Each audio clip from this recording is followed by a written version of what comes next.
નમસ્તે, હું છું ડૉક્ટર અનીશ શાહ, પીડિયાટ્રિક સર્જન, સર્જીકેટ્સ હોસ્પિટલ, અમદાવાદ.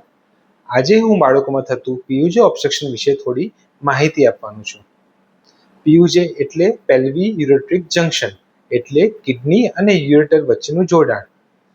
જ્યારે આ જોડાણ સંકોચાયેલું હોય અથવા અટકાવ હોય ત્યારે કિડનીમાંથી યુરિન ઇઝીલી બહાર નીકળી શકતું નથી. આ સ્થિતિને પીયુજે ઓબ્સ્ટ્રક્શન કહેવાય છે. ઘણા બાળકોમાં આ તકલીફ પ્રેગ્નન્સી દરમિયાન અલ્ટ્રાસાઉન્ડમાં કિડનીમાં સોજો દેખાય ત્યારે ખબર પડે છે અને તેને હાઇડ્રોનેફ્રોસિસ કહેવાય છે. કેટલાક બાળકોમાં પછીથી પેટમાં દુખાવો સાથે ઉલટી, યુરિન ઇન્ફેક્શન અથવા ક્યારેક પેટમાં ગાંઠ જેવું ફીલ થાય છે ત્યારે ખબર પડે છે. જો યુરિન લાંબા સમય સુધી કિડનીમાં ભરાયેલું રહે તો કિડનીને નુકસાન થઈ શકે છે.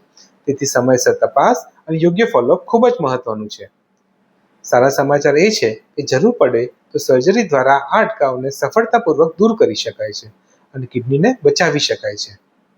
તેથી જો તમારા બાળકમાં કિડનીમાં સોજો બતાવવામાં આવે તો ગભરાશો નહીં. સમયસર સારવાર ખૂબ જ જરૂરી છે. Thank you.